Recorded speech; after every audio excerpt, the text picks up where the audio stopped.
So today at Dear Dietitian, we have Anna and Alex from The Biting Truth. How you guys going this morning? Hi, we're good. All right, so we've got some questions. So first up, how do you feel about people that say dietitians shouldn't be involved in the food industry?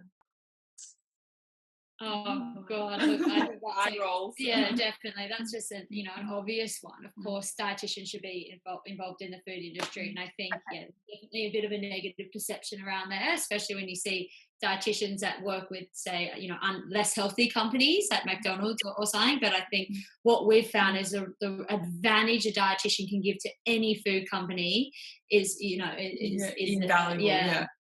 Yeah, okay. Some companies don't even think they could use a dietitian, and it's about us bringing ourselves forward and having the confidence and valuing ourselves and actually saying, look, having that conversation, then they might actually realise how they do need us. Yeah, we've reached out to a number of companies out of the blue just saying, hey, this is who we are, this is what we do, this is how we think we can help you. And suddenly, a relationship's formed whereby they have someone on board that can help with their messaging, can help with their product development, can help with their communication and things. So definitely. Have you had negativity from social, from those aggressive online bloggers, any other dietitians ever sort of said, hey, look, don't really think that that's a good ethical place for you guys to be working in? Have you ever had any of that negativity? And if so, how do you deal with it?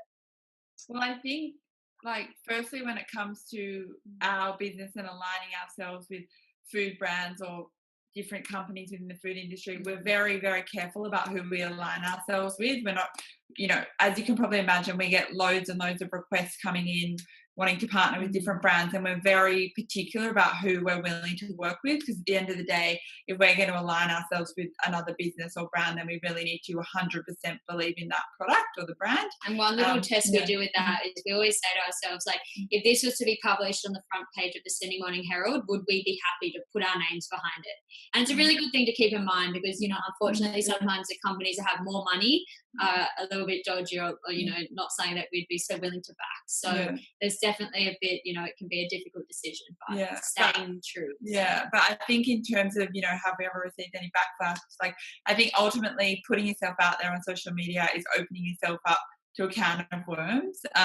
So many people are so passionate about nutrition, which is a great thing, but it can also be quite, scary in this world of social media. So 100% we get backlash, we get people commenting. And also because we're quite opinionated, we're not scared to kind of put our opinions out there and have a really, strong opinion. So there's definitely backlash. But I would say we can handle it. Generally dietitians are very supportive, and we think that there's a great community of dietitians on social media. So I certainly don't think that any of the backlashes come from dietitians, but other people that are really passionate about nutrition certainly have things to say.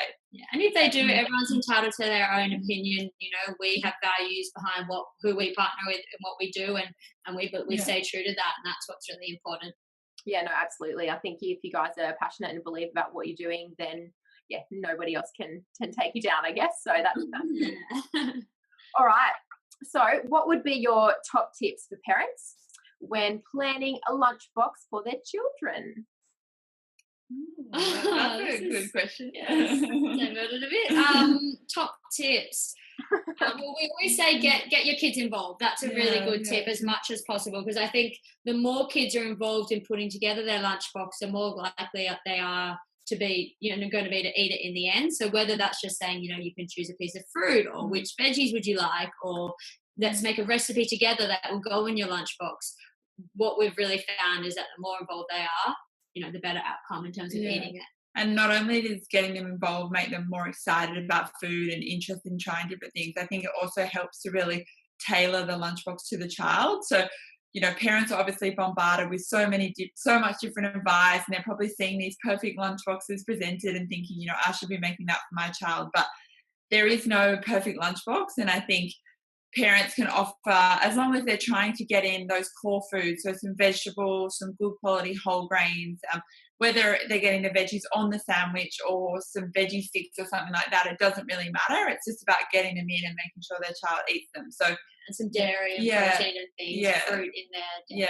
So breaking it down in a way that's going to encourage their child to eat it, as long as they're kind of ticking those components. Yeah. So and so we've got, get them involved, make sure you are having all those components like Alex spoke about.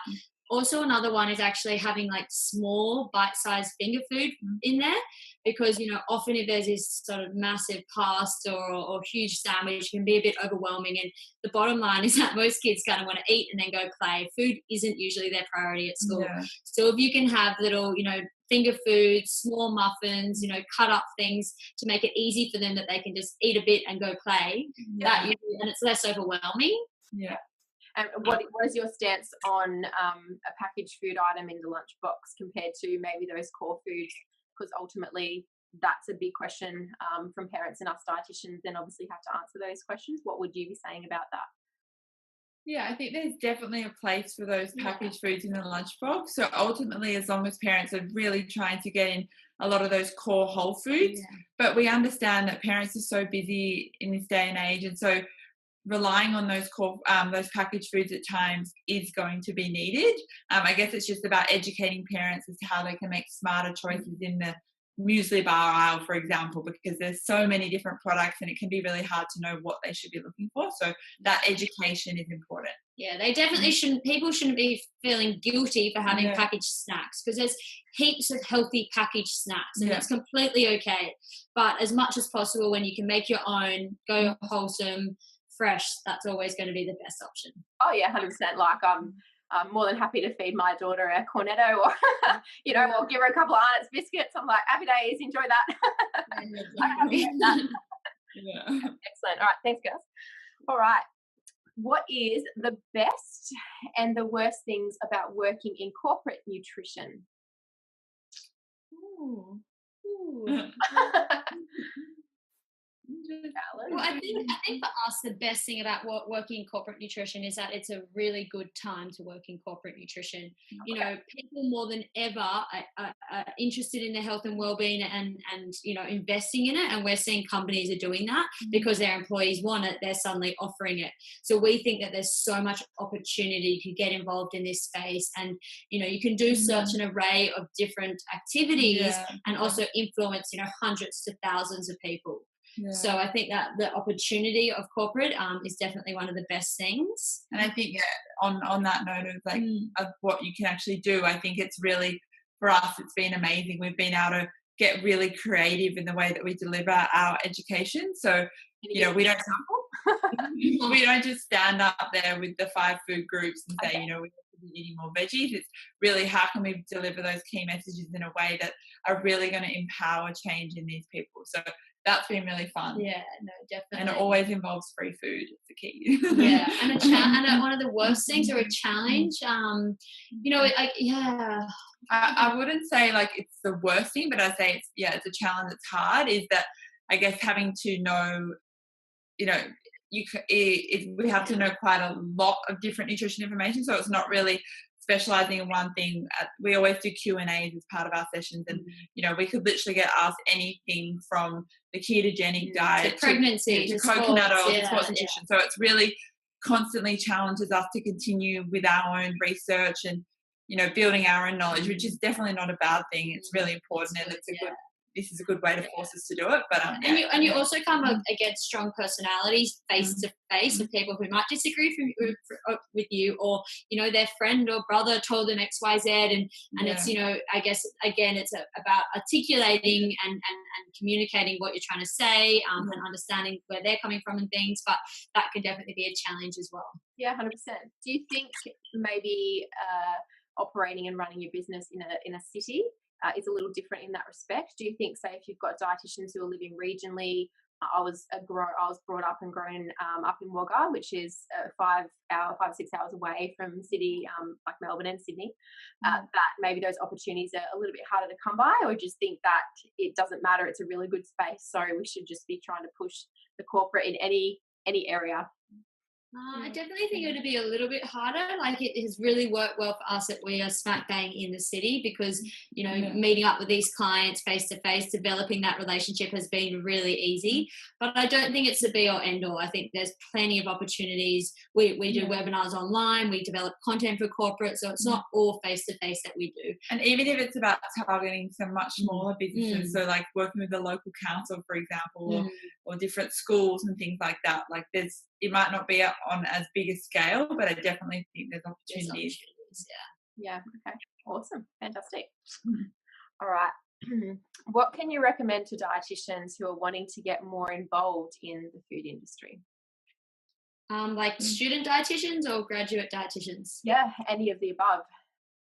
Well, we always, because we work with a lot of student dietitians, we have a few interns that do a bunch of activities with us. And I guess our advice to anyone who's still studying is just to get as much experience as you can. And I know that's, you know, advice they're going to have heard before, but it honestly makes a difference. If you can have, you know, a lot of our interns have come to our corporate talks, they've come to our school talks, they've written blog posts, developed recipes, come to our photo shoots. So they've had like visibility of a few of the things that you can do that isn't just clinical. So just having an understanding of what you can do as a dietitian out there, I think is quite helpful. Yeah, especially for the people that maybe know that they're not really interested in pursuing a career in clinical dietetics, and really getting out and exploring what other opportunities out there, so they don't feel like they have to leave the profession altogether. Because you know, whilst clinical dietetics is great and it really suits some people, it's not for everyone. But there are so many other opportunities out there, and there are so many more opportunities to be made. Like we said, so many businesses and companies don't even know they need a dietitian yet. So I think getting out there and seeing what's happening and trying to get involved. Yeah. So I guess you encourage students to obviously engage with you guys because you have some interns. Yeah, definitely get in touch. We, you know, we can't promise that we'll always have things available, but we certainly do have opportunities, and we love hearing from dietitians. So. Yeah, definitely. And I think in regards to getting involved in the food industry as a graduate dietitian, like, get yourself out there. Like, the job isn't going to come and find you. You have to find the job. So if there's a brand that you particularly want to work with, which we have done, like we've found brands that we believe are really science-based and that we want to work with, and we've sent proposals to them. And in most cases, it really has worked in our favour. So I think definitely, you know, don't be scared of reaching out. And even if they're not ready at the moment, at least down the track when they maybe do get to a point where they think, you know, we could really do with some nutrition input here, you're going to be the person that comes to mind because you've sent through and you've really shown how passionate you are and your love for the company or the brand. So with some of the companies that you, I suppose, consult to, how many times and how many emails, phone calls and the like did it take before you actually landed some of those opportunities? So some things are quite quick, and then other times it can take a long time. Because for some of them, for a while, they were providing products for our corporate talk. So they would send us snack bars or muesli or drinks or whatever, and we'd give them out. And I guess that relationship developed, and then eventually we're like, hey, let's actually partner here because there's something like we think we can make a difference to you, and you guys obviously can help us. So a lot of them have kind of naturally progressed to that as well. So we've had a relationship, and then we've pitched it. But others who've kind of just been like, hey, we love what you guys are about. We love your product, and how can we work together? And maybe it started really small doing a few posts, and now it's, you know, something a bit larger where we're almost on a retainer. So, and I think with corporate clients that we actually run sessions for, so we spend a lot of time early on when we started our business, you know, going and having coffees, making phone calls, lots and lots of networking, and some opportunities came quite quickly out of that, but other than that, other opportunities are only really coming out now, for example. So I really think that, you know, putting yourself out there, and it might not, you know, might seem like a waste at the time. But we were sort of like, oh, we feel like we're just going and meeting people again. But at the end of the day, you're going to be on the forefront of their mind when they do get budget or they do have the opportunity for someone to come in. So really, spreading your wings as far as you can. One thing Alex has always been really good at is actually just hopping on the phone and calling. I think it can be so easy to email and to stick to the safety of an email, but what we've found is that calling really works. And so, because then you can get to the right person, whereas if you're sending an email, it's got to go through several people and probably. And you're a real person on the other line, and they're talking to someone real. So. Yeah. Oh yeah, 100%. Like, I'm all over the phone communication side of things. Tyson will be up till midnight typing away, sending out emails, and I'm like, can I just talk to somebody? I'm much better on the phone. But yeah, I think these days there is so much lost just through email communication. So those meetings and everything make a huge difference. And obviously it's a big time investment on your behalf to set aside that time in your calendar to go and meet people without actually knowing whether it's going to result in anything. Yeah. So having to obviously do that from the outset, you obviously are making a big commitment that you think this is going to work. Has there any occasions that it actually hasn't, or it's fallen through, and at times you've kind of gone, oh, okay, right, I should have changed my approach or my tact? Like, are there other things that you've learned along the way that maybe has set you apart as a point of difference compared to, say, another dietitian that might be hitting them up? Look, we've been turned away heaps, way more than we've been, accepted. So I think that's a learning in itself, that you're going to receive way more no's than yeses. But I think landing a few of our big clients and really helped pitch to other clients, because we could suddenly say, hey, like, we're working with Woolworths or Commonwealth Bank or whoever it might be, which then, adds credibility to going and pitching to others. And that really helps gain that momentum. It also gives us the confidence that we are the experts in this field. And I feel whenever we've actually gone face to face and met with corporates, it's worked in our advantage, because we are, we're young and we're fresh and we've got energy. And I think it's a little bit different to maybe what they've had in the past, where someone might have come in and spoken and it was maybe a little bit dull. So we try to say, look, we've got the latest science where we can relate to these people. We're pretty balanced. We're not at this hectic end of the spectrum when it comes to eating. Like, we love a few wines and chocolate, XYZ every now and then, but we also can really relate to their employees. And I think also just really saying yes as well. So, for example, we got asked when we were kind of in the first stages of talking with a big corporate, they sort of asked, would you be happy to come in and run a complimentary session as a trial? And initially, at that point in our business, we were kind of counting every dollars, and to go in and actually do one of our sessions for free just seemed like this big deal. And anyway, we ended up saying yes, and we did it. And since then, we've actually had so much work through this business. So really, by just saying yes to that opportunity and giving up our time has then opened up so many doors. So whilst it might not seem like it's worth it at the time, it definitely pays is. Back. Yeah, it's bigger picture, and sometimes it's really hard, when you are strapped for cash, to kind of go, okay, so maybe in 3 years I might see that come back, totally get that. All right, final question. So can you tell us how much additional work it takes to create your social media content? Like, how much background goes into some of the stuff that you guys are producing? A lot. Look, we can't give you an exact hour, but we always talk to people about the time commitment of social media. Like, it doesn't take that long to do like a little Insta post about what you're doing, running around. Stories, like, that's a great new feature, because it's really easy to post content, and we literally will just show snippets of our day. Like, we're about to run up and pick up some printing after this, so we're showing you a quick live on there. But as opposed to the actual post that we do, and so much time goes into those, because you need to plan ahead, you need to write the captions, and you need to also stay ahead of what Instagram is doing, what the algorithms are doing and things, and you need to reply to comments, and you need to engage in things. Like, if you want to do well on social media, it does take time and commitment, and sometimes it becomes a lower priority. But I guess for us now, we're at a stage where social media, we do make money through social media, so that definitely helps, because it means that you want to put more time into making it better. So it is a significant undertaking, because it's a daily thing. Like, it's always, even when I go away on holiday, it's really great that I have a partner here that can actually continue it, because I can switch off, and vice versa. So definitely having the two of us, and we've got double the content because we're both making dinners and things. So definitely that helps us a lot. But I think you guys have a plan about what sort of posts you're going to do, what sort of content you're going to put together. Is that, say, months in advance or weeks or days? We'd love it to be months in advance. We try to have a month in advance. We use Latergram, and we try to schedule things, but look, then it catches up and suddenly we haven't done it, and we're like, oh shit, what are we posting tonight? So ideally we have a month done, but not always. And you don't have anyone that you pay to write your content or design help or anything like that?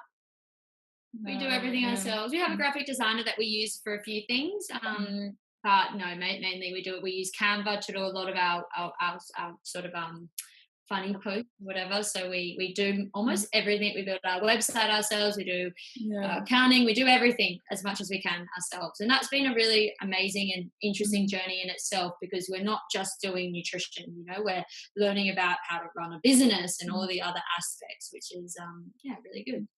Yeah, definitely. And I think it's quite an overwhelming task for new grads coming out into private practice to consider all of those different facets.